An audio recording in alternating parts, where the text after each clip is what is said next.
Então, nesse terceiro vídeo, eu continuo sobre a teoria do self, a teoria da personalidade da pessoa, da continuidade da pessoa, agora explorando os pensamentos de David Hume. Para entender as ideias dele, é preciso fazer um pouco de contextualização da realidade que ele viveu. O Hume, ao contrário dos anteriores, ele trazia uma ideia completamente disruptiva, porque antes a ideia dos filósofos era que tudo tinha alguma ligação com Deus. A partir do David Hume, essa ligação com Deus já não era mais necessária para explicar os conceitos filosóficos. Apesar de que a igreja estava enfraquecida, então a perseguição contra filósofos que achassem solução dos problemas em meios diferentes dos divinos, a perseguição era menor, ele ainda teve algumas punições por isso. Por exemplo, a Academia, deixa eu ler aqui, a Academia de Ciências lá da Escócia não deixou ele ser premiado. Isso aconteceu exatamente porque ele não aceitava a ideia de Deus. E ele foi excomungado da igreja da Escócia e zoou o pessoal, porque quando ele foi excomungado, o pessoal prometeu que estava mandando ele para o Satanás dos infernos. E ele zoou falando assim, a punição minha foi porque eu não acredito em Deus, eles falaram que vão me mandar para o Satanás dos infernos, como se eles tivessem o poder para fazer isso. Então, o Hume era completamente céptico, ele não acreditava em Deus, ele não fazia referência a Deus nos escritos dele. Então, por causa disso, ele não tinha nenhuma obrigação de tentar explicar o que aconteceria com a pessoa numa possível vida após morte. Então, o trabalho dele não desenvolve nenhum raciocínio de continuidade do self após a morte, ou talvez uma continuidade do self através da reencarnação. Então vamos lá. Ele foi reconhecido como o grande infiel, exatamente por não acreditar em Deus, e então ele saiu daquela ideia supersticiosa e foi por uma ideia mais pró-ciência. Então por isso ele foi bem original e disruptivo. Agora, como que divide mais ou menos o pensamento de Hume? Ele tem a ideia, interessante, né? Que é ideia e impressões. Para ele, quando o ser humano recebe qualquer informação por meio sensível, ele está tendo uma impressão. Por exemplo, você olha para uma bola vermelha, você está tendo uma impressão de uma bola vermelha. De uma hora para outra você fecha os olhos e imagina aquela bola que você acabou de ver. Nesse momento você está tendo uma ideia daquela bola. Isso é o pensamento de Hume. Então, uma coisa que é real e veio através dos sentidos é uma impressão. Uma coisa que é materializada por causa de uma impressão anterior é uma ideia. E nesse ponto é importante salientar que Hume imagina que não existe a possibilidade de uma pessoa ter uma ideia de alguma coisa que ela não tenha tido impressão.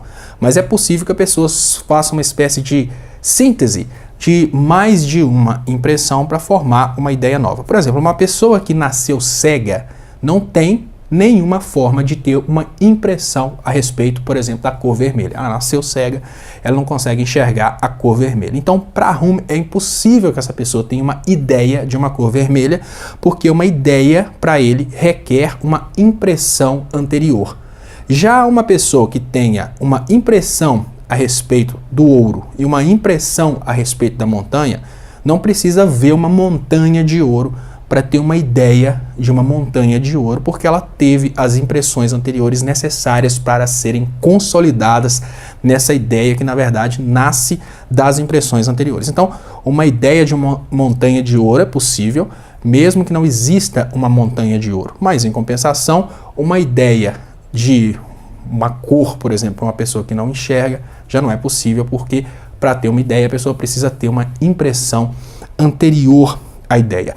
Aí quando ele entra no raciocínio de self, que é o raciocínio que a gente está discutindo nesse primeiro momento, nesse raciocínio, ele não acredita na existência de um self único e imutável. Para ele, o ser humano acaba criando a ideia da existência de um self, porque o ser humano quer acreditar na existência desse self. O ser humano não consegue acreditar que ele é, na verdade, uma coleção de várias etapas de sentimentos, várias etapas de impressões e várias etapas de ideias.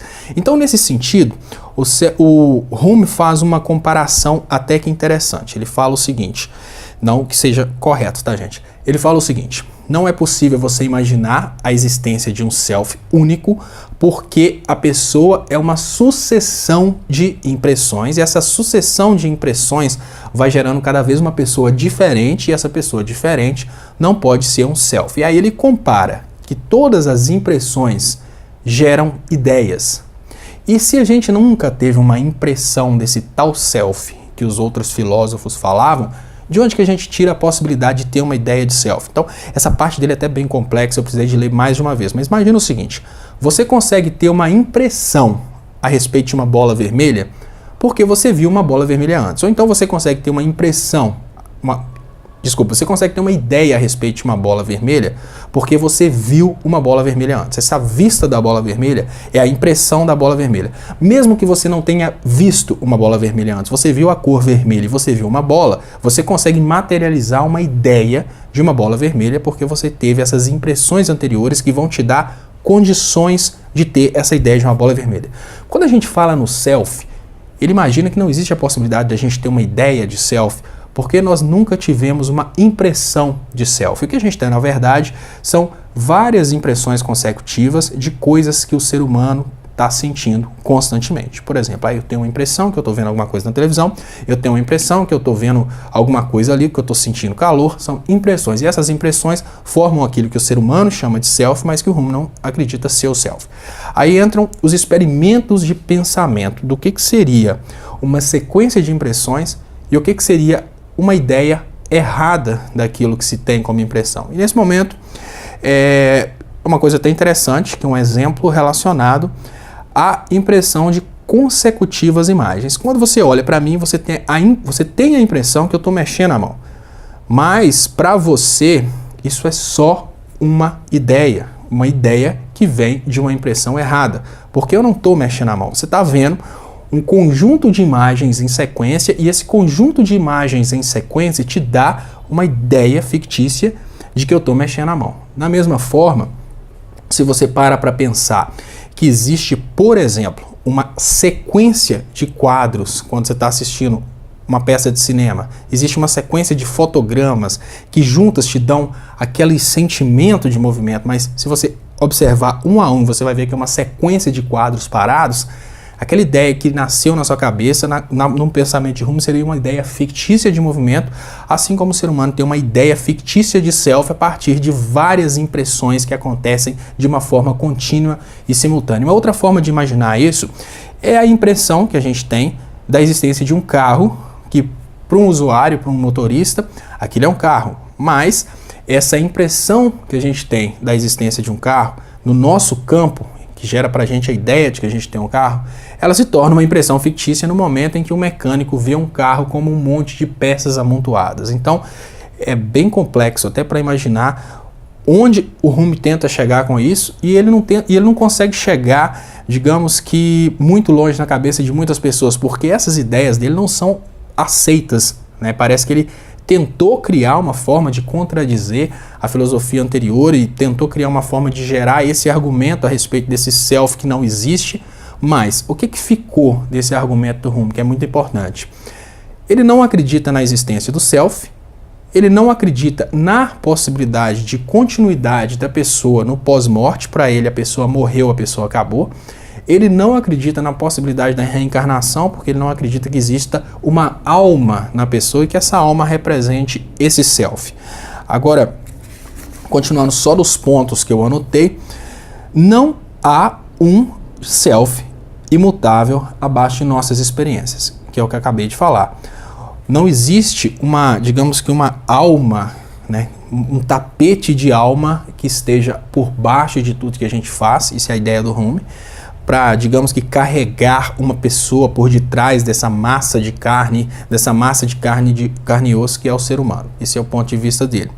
Nossa vontade de querer esse self, a nossa vontade de querer que esse self exista é o que cria modos de explicar e acreditar nessa existência. Então, ele fez esse argumento até para contradizer os filósofos anteriores que acreditam piamente na existência do self, que é exatamente o fato de nós estarmos desesperadamente na busca de uma forma desse self existir, é pela vontade do ser humano de que exista esse self, e pela vontade do ser humano de continuar no pós-morte, que nós criamos formas de acreditar na existência desse self. Esse é o ponto de vista de Hume.